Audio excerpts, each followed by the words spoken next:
Hello students, हम यहाँ पे बात कर रहे थे चैप्टर केमिकल बॉन्डिंग, रासायनिक बंध के बारे में। तो मैंने आपको पहले बताया था बंध क्या है, बंध बनने के नियम क्या हैं। फिर मैंने सहसंयोजक बंध के बारे में आपको समझाया था, ठीक है। सॉरी, आयनिक बंध के बारे में बात की थी। फिर आपको आयनिक बंध के अभिलाक्षणिक गुण बताए थे। अब मैं यहाँ पे आपको बताने जा रहा हूँ आयनिक बंध निर्माण को प्रभावित करने वाले कारक, है ना। बंध निर्माण को प्रभावित करने वाले कारक, बंध निर्माण को प्रभावित करने वाले कारक, प्रभावित करने वाले कारक। ऐसे कौन कौन से कारक है जो बंध निर्माण को प्रभावित करते हैं? तो सबसे पहला कारक है आयनन एंथैल्पी या आयनन ऊर्जा। ये आयनन एंथैल्पी आप सब जानते हैं कि आयनन एंथैल्पी हम कहते हैं किसको? किसी भी विलगित गैसीय परमाणु के बाह्यतम कोश में से एक इलेक्ट्रॉन निकालने पर, तो जब किसी भी परमाणु से आप इलेक्ट्रॉन निकालोगे तो धन आवेशित हो जाएगा। जब वो धन आवेशित होगा तो किसी दूसरे परमाणु से जुड़कर वो बंध बनाएगा, ठीक है। तो धन और ऋण इलेक्ट्रॉन त्यागना और ग्रहण करना, यह आयनन एंथैल्पी मतलब आयनिक बंध का एक अभिलाक्षणिक गुण होता है, ठीक है। तो यहाँ पर आयनन एंथैल्पी भी एक बंध निर्माण को प्रभावित करने का सबसे बड़ा कारण है। अगर आयनन एंथैल्पी का मान ज्यादा होगा, ठीक है, तो क्या होगा? बंध उतना ही प्रबल होगा, स्ट्रॉन्ग होगा। दूसरा देखिए बेटा, वो है इलेक्ट्रॉन लब्धि एंथैल्पी। इलेक्ट्रॉन लब्धि एंथैल्पी, इलेक्ट्रॉन बंधुता बोलते हैं इसको। आपको पता है इलेक्ट्रॉन बंधुता क्या होती है? इलेक्ट्रॉन बंधुता के कारण भी परमाणु पर आवेश आता है, ठीक है। तो किसी भी परमाणु के बाह्यतम कोश में या विलगित गैसीय परमाणु के बाह्यतम कोश में एक इलेक्ट्रॉन जोड़ेंगे, इलेक्ट्रॉन जोड़ने पर परमाणु क्या हो जाएगा? ऋणावेशित होगा। ऋणावेशित होगा तो आयनिक बंध बनाने की ओर अग्रसर होगा, ठीक है बेटा। तीसरा है जालक ऊर्जा। ये आपको समझना है जालक ऊर्जा होती क्या है। तीसरा है हमारे पास जालक ऊर्जा, ठीक है। लैटिस एनर्जी बोलते हैं इसको, है ना। यह है लैटिस एनर्जी। जालक ऊर्जा होती क्या, उसके बारे में हम यहाँ पे बात कर लेते हैं, ठीक है। तो जालक ऊर्जा क्या है? किसी भी ठोस परमाणु को, एक मोल ठोस परमाणु को उसके आयनों में विभक्त करने के लिए जो एनर्जी चाहिए हमें, उसे हम बोलते हैं जालक ऊर्जा। या फिर दो विपरीत आवेशित समान मात्रा के आवेशों को जोड़ने पर जो एक मोल ठोस पदार्थ बनेगा और जो ऊर्जा लिबरेंट होगी, मुक्त होगी, उसे हम क्या बोलते हैं? जालक ऊर्जा बोलते हैं, ठीक है। तो यहाँ पे जालक ऊर्जा का मान भी आयनिक बंध को प्रभावित करता है। जालक ऊर्जा का मान कितना ज्यादा है या कम है, तो उस बंध को तोड़ने के लिए कितनी ऊर्जा की रिक्वायरमेंट होगी, ये भी यहाँ वो भी आयनिक बंध निर्माण को यहाँ प्रभावित करता है, ठीक है बेटा। इसके बाद हम यहाँ पे पढ़ेंगे आयन का आकार, ठीक है। फोर्थ पॉइंट हमारे पास वो है आयन का आकार। आयन का आकार, ठीक है। देखिए, आयन का आकार आपको पता है कि किसी भी परमाणु पर जितना ज्यादा धन आवेश होता है उसका आकार जो है उतना ही छोटा होगा, और किसी भी परमाणु पर जितना ज्यादा ऋण आवेश होगा उसका आकार उतना ही बड़ा होगा। दोनों चीजें हमारे पास यहाँ पे, ठीक है। किसी परमाणु का आकार जितना ज्यादा बड़ा होगा तो उस पर ऋण आवेश की मात्रा ज्यादा होगी, और धन आवेश ज्यादा है तो उसका आकार क्या होगा? छोटा होगा। और छोटा धन आयन और बड़ा ऋण आयन आयनिक बंध बनाने की ओर अग्रसर होते हैं, ठीक है। तो आयन का आकार भी यहाँ पे प्रभावित करता है, या आयन पर आवेश भी यहाँ पर ये आयनिक बंध की ओर अग्रसर होता है, ठीक है। आयनों का इलेक्ट्रॉनिक विन्यास, ठीक है। आयनों का इलेक्ट्रॉनिक विन्यास इस प्रकार का हो कि उनके पास वैसे ही रिक्त कक्षक होंगे तो आराम से इलेक्ट्रॉन दे और लेकर आयनिक बंध का निर्माण कर सकते हैं, ठीक है बेटा। तो ये तो थे आपके पास कंप्लीट आयनिक बंध। अब हम बात करेंगे यहाँ पे सहसंयोजक बंध की, और फिर मैं बात करूंगा वापस से अष्टक नियम की या अष्टक नियम का अपवाद की, ठीक है। तो पहले हम बात करेंगे यहाँ पर बात करेंगे सहसंयोजक बंध की। दूसरा बंध है अपने पास सहसंयोजक बंध, ठीक है। Covalent bond. कोवलेंट बॉन्ड होते क्या है, किसे कहते हैं, ठीक है। ऐसे बंध जो इलेक्ट्रॉनों के साझा द्वारा बनते हैं, ठीक है, और बंधे हुए बंध पर दोनों ही परमाणुओं का समान अधिकार होता है, उसे बोलते हैं सहसंयोजक बंध। तो ये बंध बनता है ये हमारे पास इलेक्ट्रॉनों के साझा से, इलेक्ट्रॉनों के साझा से जो बंध बनता है उसे हम बोलते हैं सहसंयोजक बंध। फर्स्ट पॉइंट, ठीक है बेटा। अब ये सहसंयोजक बंध है, हमें इसे दो भागों में बांटते हैं। सहसंयोजक बंध को दो भागों में बांटते हैं। एक एक अध्रुवीय, एक क्या है बेटा, अध्रुवीय सहसंयोजक बंध, अध्रुवीय सहसंयोजक बंध, और दूसरा है हमारे पास यहाँ पे ध्रुवीय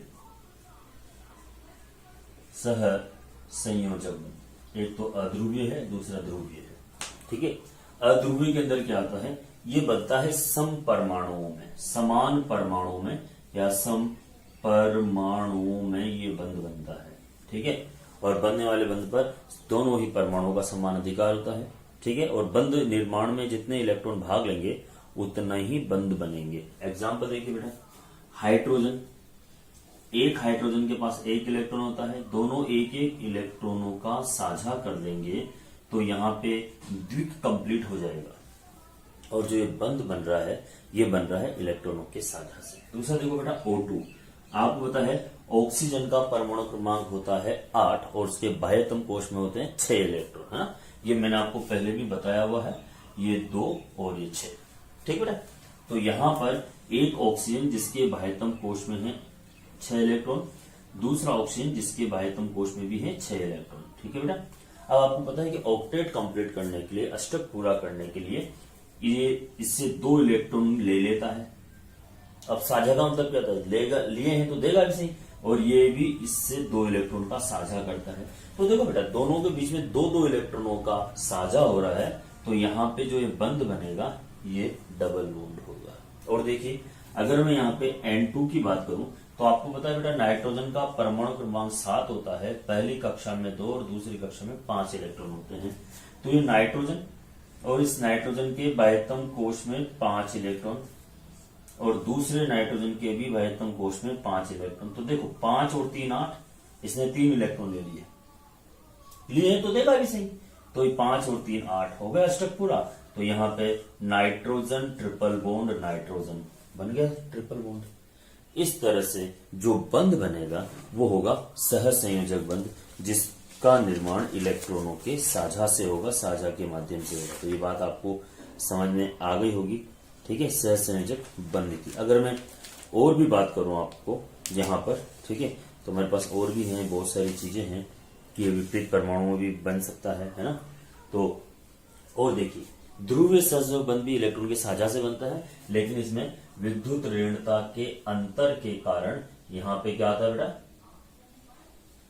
विद्युत ऋणता के अंतर के कारण यहाँ पर प्लस और माइनस का आवेश आ जाता है। और देखो, मैं और बताता हूं, है ना, थोड़ा सा और देखते हैं।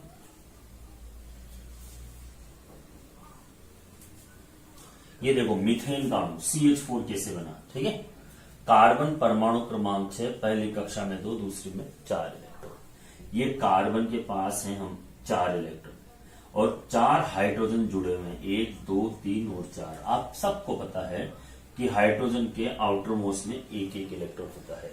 ये एक एक इलेक्ट्रॉन का साझा कर लेता है, तो इसका द्विक पूरा हो गया। और आपको पता है कि पहली कक्षा में 2 ही इलेक्ट्रॉन होते हैं, ठीक है, ओके। अब एक एक इलेक्ट्रॉन साझा किया है, दिया है तो लेगा भी सही। खुद के 4 इलेक्ट्रॉन, 4 का साझा कर लिया, हो गया 8 इलेक्ट्रॉन, अष्टक कंप्लीट हो गया। और ये संरचना है किसकी, मीथेन के परमाणु की। अगर हम बात करें जल के अणु की, देखते जाओ बेटा, संरचना है जो आपको पता होनी चाहिए। मैं लुईस स्ट्रक्चर भी यहां बना सकता हूं। अगर हम इस क्रॉस को बिंदु द्वारा डिनोट करते हैं तो हम जल की लुईस संरचना ही बनाएंगे बेटा, ठीक है। ऑक्सीजन का परमाणु क्रमांक होता है 8 और इसके बाह्यतम कोश में कितने इलेक्ट्रॉन, 6 इलेक्ट्रॉन। देखो 6 इलेक्ट्रॉन देख रहे हो, ठीक है। और यहाँ पे देखिए, ये हाइड्रोजन परमाणु, हाइड्रोजन के पास एक एक इलेक्ट्रॉन होता है, ठीक है बेटा। अगर ये इससे एक इलेक्ट्रॉन का साझा करेगा तो इसका द्विक पूरा, ये एक इलेक्ट्रॉन का साझा करेगा तो इसका भी द्विक पूरा। साझा का मतलब है जितने दिए उतने लेगा भी सही। तो यहाँ देखिए बेटा, इसके पास 6 थे और 2 ले लिए तो हो गया 8 इलेक्ट्रॉन। यहाँ पर अष्टक कंप्लीट, यहाँ देख रहे हो आप सब, ठीक है। तो ऐसे हम कितनी ही संरचनाएं बना सकते हैं, किसी की भी संरचना यहाँ पे बना सकते हैं, ठीक है। अब हम बात करेंगे सहसंयोजक यौगिकों के अभिलाक्षणिक गुण, ठीक है। सह संयोजक यौगिकों के अभिलाक्षणिक गुण। जिस तरह से हमने आयनिक यौगिकों के अभिलाक्षणिक गुण पढ़े हैं, हम ठीक उसी प्रकार यहाँ पर बात करने वाले हैं बेटा सह संयोजक यौगिकों के अभिलाक्षणिक गुण। अभिलाक्षणिक गुण,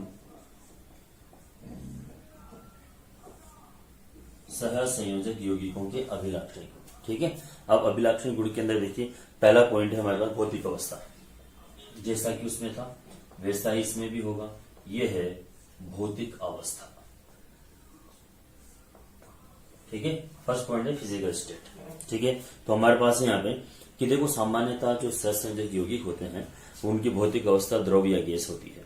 ठीक है, क्योंकि उनके बीच में जो बंध होते हैं वो दुर्बल होते हैं अपेक्षाकृत, इसलिए इनकी भौतिक अवस्था क्या होती है बेटा, द्रव या गैस होती है। लेकिन यहाँ बहुत सारा एक्सेप्शन भी है, अपवाद भी है, जिसके बारे में हम यहाँ पे बात करेंगे आप लोगों से।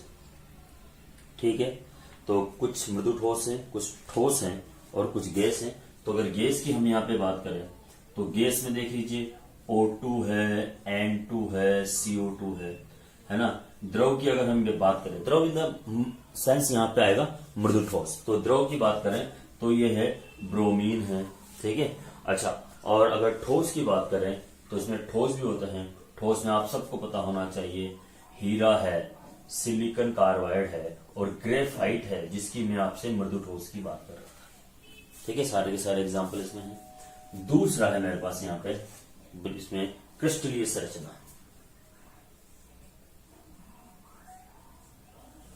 क्रिस्टलीय संरचना, ठीक है, क्रिस्टलीय संरचना के बारे में हम यहाँ पे बात करेंगे। तो ये क्रिस्टल जिनके अणु छोटे होते हैं और वॉन डर वाल बल द्वारा आपस में बंधे हुए होते हैं। ठीक है, और इनके जो बंध है बहुत दुर्बल होते हैं, अतः इन्हें आसानी से तोड़ा जा सकता है। मतलब इनकी क्रिस्टलीय संरचना जो है वो दुर्बल होती है बेटा, वीक होती है। तीसरा पॉइंट में लिख देता हूं यहाँ पे गलनांक क्योथनांक।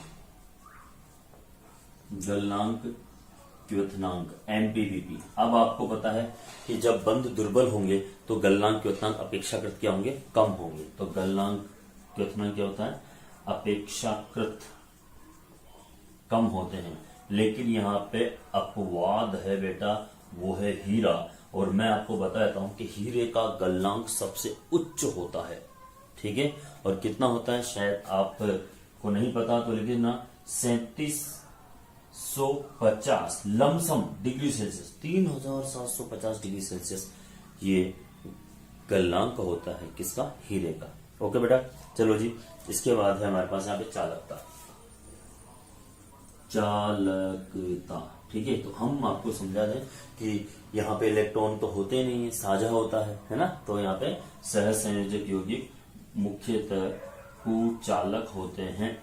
लेकिन यहाँ भी क्या है, अपवाद है, और वह है ग्रेफाइट। ग्रेफाइट सहसंयोजक होता है किंतु विद्युत का चालक होता है। ठीक है, तो ये क्वेश्चन है, हीरा कठोर वो विद्युत का कुचालक, जबकि ग्रेफाइट मुलायम और सुचालक होता है। क्यों? इसके बाद है विलेयता, सॉलिबिलिटी की बात करूंगा मैं आपसे, है ना, विलेयता सॉलिबिलिटी। इसके बाद हम बात करेंगे आपसे विलेयता।